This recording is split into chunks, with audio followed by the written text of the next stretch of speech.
Hello friends, President speech part 2. Get ready. 5 seconds.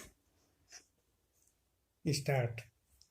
Given our country's population, destiny, diversity of cultural traditions, natural and geographical challenges, taking precautionary measures against COVID-19 was far more difficult for us. Yet we have managed to check the spread of the virus to a large extent. Despite the serious calamity, we have succeeded in taking forward our activities in many spheres. The pandemic threatened to derail the young generator's learning process, but institutions and teachers quickly adopted new technology and ensured that there was no break in education. By conducting not only free and fair but also safe elections in Bihar, which has high population density, and in union territories of Jammu and Kashmir and Ladakh with difficulties of access and other challenges, our democracy and the Election Commission have accomplished remarkable feats. The judiciary found help in technology and continued to function and dispense justice. The list is long. In order to pen up the economy without risking the lives of the people, the process of unlocking was carefully calibrated. This has proved effective and the economy has started showing indications of recovery faster than anticipated.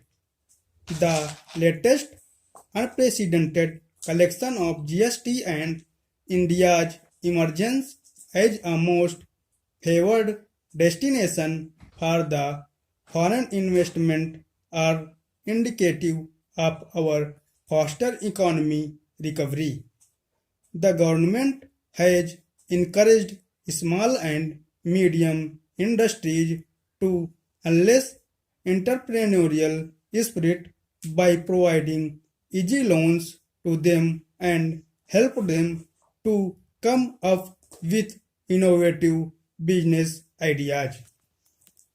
Dear fellow citizens, the adversities of the previous year have only reminded us of what we have always known deep in our hearts, that care and concern for humanity and the feeling of fraternity is what kept us together for millennia.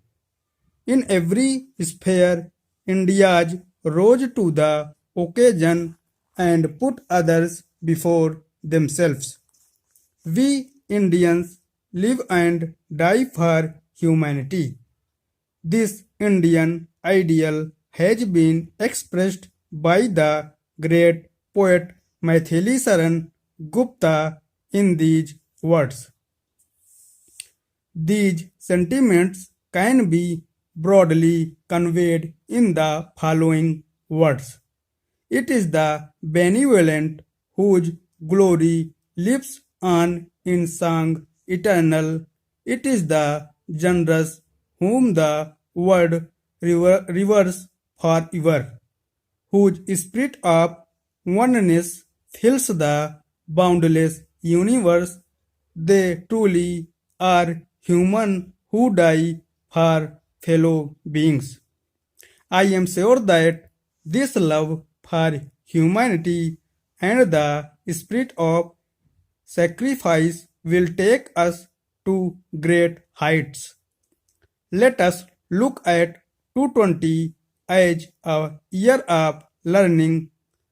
There were miracles of a revitalizing Mother Nurture, which taught humanity a hard lesson that the small is not expedient but complementary to the big. I am sure that with a view to reducing the risk of such pandemics, the issue of climate change will be accorded top priority at the global levels. Dear fellow citizens, converting a crisis into an opportunity, the Prime Minister gave a call of Atmanirbhar Bharat Abhiyan, our self-reliant India mission, our vibrant democracy, our enterprising and talented fellow citizens, especially the youth, energize our efforts in shaping a self-reliant India. The demand for goods and services in the country, the domestic efforts to meet them, and the use of modern technology in such efforts are strengthening Atmanirbhar Bharat Abhiyan. Under this mission, steps have been taken for economic growth as well as employment generation by promoting micro, small and medium enterprises and making the startup ecosystem more robust. It has become a movement being taken forward by the people themselves. Atmanirbhar Bharat Abhiyan is in line with the aspiration to shape a new India by the year 2020 when our country turns 75. This will be a significant milestone in the journey of the nation as we are determined to achieve major goals from providing pucca houses with basic facilities for every family to doubling the income of farmers.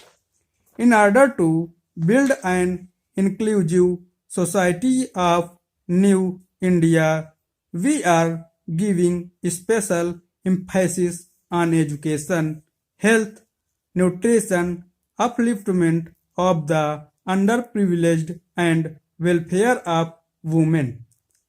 Adversity often plays the role of a great teacher. It makes us stronger and more confident. With that confidence, India has taken great strides in several sectors. Economic reforms have continued apace and have been supplemented by long pending reforms in the areas of labor and agricultural through legislation. The path to reform at the initial stages may cause misapprehension. However, it is beyond doubt that the government remains singularly devoted to farmers' welfare. Equally salient but touching more lives directly is the comprehensive reform in education which was long overdue. The National Education Policy 2020, with its stress on tradition as well as technology, will lay the foundation of a new India which aspires to emerge as a knowledge hub on the international stage. This reform promises to incubate innate talent of students and ignite their minds to take up the challenges of life. The net outcome of all these efforts is before us. After about a year of this unforeseen ordeal, India today stands not despondent but confident. The slowdown has turned out to be transitory as the economy has regained its dynamism. A self-reliant India has manufactured its own vaccine for COVID-19 and is now undertaking a mass vaccination drive which will be the largest exercise of its kind in history. The administration and health services are working with full readiness to make this exercise a success. I urge upon the countrymen to utilize this lifeline and get vaccinated as per guidelines. Your youth opens the way for your advancement. Stop.